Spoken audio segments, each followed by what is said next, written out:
Welcome to my kitchen. This video was an effort that was rushed and almost turned into hot garbage, but I am choosing to see this whole endeavor as not bad, just okay. So I was challenged by my Discord server, link is down in the description if you would like to join, you'll get updates on when I stream.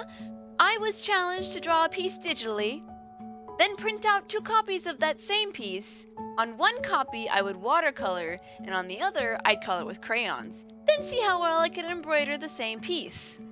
It was an idea that sounded so absurdly unnecessary that I had to do it. Even if it almost drew me to insanity, but that's just because this is my 3rd attempt at trying to form cohesive thoughts on this very stupid voiceover. Dear future me, scripts are valuable! Don't try to wing a voiceover ever again, you will almost cry guaranteed! But that's enough about me complaining. Let's get back to me complaining about this piece. A lot of complaining. So my initial idea for this challenge, the one drawing 3 mediums challenge I think I'm gonna call it, I wanted the piece to be richly detailed artistically, but not so detailed that when I would go to embroider it, my fingers would fall off from the sheer amount of time it would take me to complete it. So I chose to draw a fairly new character of mine. She's based on my dearly departed dog, Ophelia. Look at her. She's just the sweetest thing with her little boy in pants. So I drew Ophelia in this greenhouse-ish space surrounded by simple plants and a very bright fall color palette. I wanted there to be a focus on the brighter oranges and pinks and reds of the piece, not so much yellow as the backlight from the window was already yellow and Ophelia would be a yellowish apricot color. I knew exactly what I wanted this piece to be so much that I accidentally got too far in the zone and accidentally started coloring it. Whoopsie poopsie. Speaking of digital mishaps, you may be asking yourself, Soup, why the fuck are these weird blue lines on this piece? Well, I'm glad you asked, person who is probably just my internal sleep paralysis demon. The blue lines were supposed to be a sort of helpful guide to me as I colored to remember where the backlight would stop on each element of the piece. I don't know what I was thinking back then, my brain was not in my noggin. Don't ask me where it was, I know not. All I do know is that today me knows that it would have been easier to not print those lines, as crayon would not cover those lines in any capacity, leaving this piece to look very odd. Instead, I should have just had the digital piece out in front of me with the lines to help guide me instead of, well, what it ends up looking like. Yes, I am also aware that I didn't erase all my lines either when I printed them out. Again, don't ask me where my brain was, I don't know. Even my attempts at trying to fix this conundrum was a decision made by no brain soup, which you will see my dire mistakes in the watercolor part of this video. Your discretion is advised. Honestly, this challenge just made me feel so incredibly chaotic, but not in the sense you would normally think. I felt like I was bullshitting my way through 90% of the art that I was doing, but at speeds that not even a speedometer on a Ferrari should be able to read. You can tell. The quality of both these pieces just went downhill as the challenge progressed. If I were to do this piece again, I would absolutely take more time and not rush.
gonna take a negativity break for a second and just talk about how amazing that hanging terrarium turned out.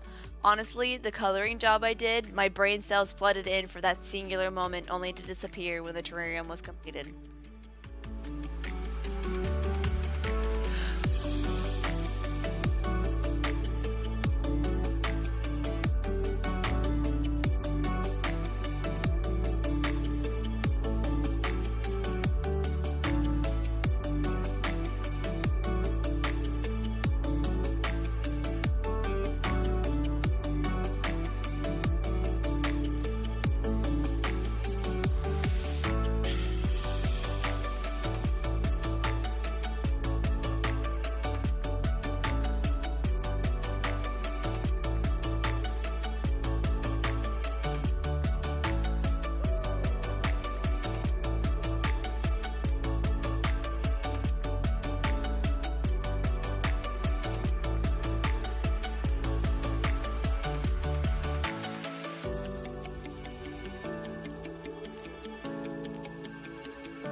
I don't really have much else to say about the crayon part of this adventure. As I said, this whole challenge just turned out sort of meh for me, at least, so let me just color and I'll catch you guys for the watercolor segment, where the chaos and the mistakes just getting worse.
hope this pink is going to be bright enough, but I might need to use a different color.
It's important. Rest. sure it's dry. Another coat of smooth, watery paint. Watercolor part of this piece I thought was going to be easy since I am more well versed in watercolor artistry than coloring with Rainbow Road levels of pigment and sticks. However easy this piece was to relatively color, I made several mistakes. First of all, when I went to go print out the art piece, the printer in my household, it happens to be located in the office my grandmother spends most of her time. So I was sitting there with my iPad printing them out on cardstock, and I'm telling my grandma about what adventure I'm preparing to embark on. She looks at the pieces and said, "Are you sure cardstock is thick enough to withstand watercolor?" I look up at her a little baffled. I had memories of using cardstock in place of watercolor paper, and it felt like I had to use it because I didn't have any watercolor paper that was the correct size for this project. So I said, "Yeah, I'm pretty sure. I don't mind the wrinkling that happens when a piece is finished. I've used cardstock with watercolor before. I think I'll be fine." But this is one of those times where I should have listened to my elders, because when I went to do the base wash of yellow for the backlighting, the color immediately sank into the paper like I wasn't even using a thicker piece of paper than one I just pulled out of a printer. I was shocked not only at that fact, but also at how fucking long it took to properly dry. This piece took me twice as long simply because of how long it took me to paint between layers of color. Luckily, it seemed to dry normally. However, when I painted over the piece, I also noticed that the printer ink bled. It was like this whole piece was ready to throw new weird occurrences at me throughout this process. All the while the paper mocks me, saying, "They won't be expecting that!" Luckily, however weird and gray the layers of color looked, they seemed to dry quite normally with a muted color shining through watercolor the hay.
Time to talk about another dire mistake, the one you have waited for since I mentioned it earlier in this video. As I said before, viewer discretion is advised. This dire mistake was not only unexpected, "I won't be expecting that!" but also made me dislike this piece even more than I already was. In order to try and correct my mistake, no thought, head empty soup decided to try and white out the parts of the line art where my lighting guides were, and where I forgot to erase inessential parts of the line art. As you probably are seeing, the watercolor did not cover the white. In fact, it acted like an impenetrable fortress that did not receive the blissful coloring of color that I was trying so hard to make work. Once again, this challenge is making my art look weirder, and not up to the quality that I would expect myself. Fake. It was at this point in my discovery that I sort of just gave up and just laid down color where it was needed, as I just was ready to move on from this so I wouldn't have to look at those weird-ass white lines ever again.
You know what? In the spirit of full disclosure,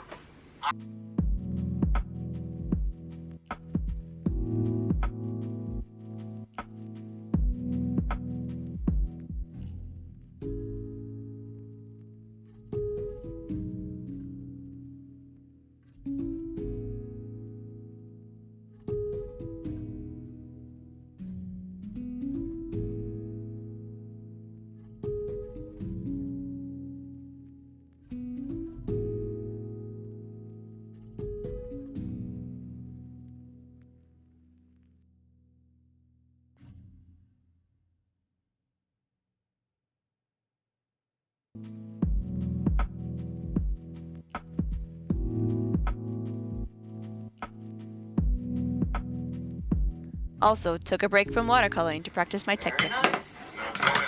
Real hoop dream story.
Was in a VC watching Ghost Files with friends while painting this, so here's one of my more interesting commentaries of that experience. Picnic basket. Let's finish talking about the watercolor part of this challenge on a more positive note. Compared to the crayon piece I did, I love the lighting in this so much more than the crayon one. The purple really made the yellow stand out, and it looked like Ophelia was really in a 3D space rather than just in an adult coloring book. On which, an unrelated side note, if ever in the future I made a coloring book, would anyone be interested? Let me know in the comments below. But yeah, it was pretty much the only part of this piece I actually thought looked good rather than okay, as I have chosen to label these ads. Now, sleep paralysis demon, you've probably also noticed so far that I keep saying 2 pieces throughout this video. Isn't this supposed to be a 1 art piece 3 mediums challenge? glad you ask. For you see, my camera ran out of space. And since I don't have a second SD card, I could really only film the first 2 speed paints before I ran out of space, forcing me to fully edit this whole video before I could even go back and work on the embroidery portion of this challenge, which is why this whole thing is taking so long. Needless to say, there will be a part 2, so stay tuned for that. In that video, I will actually do a grand reveal of all 3 pieces. So hang in there, and I'll see you soon in the next video.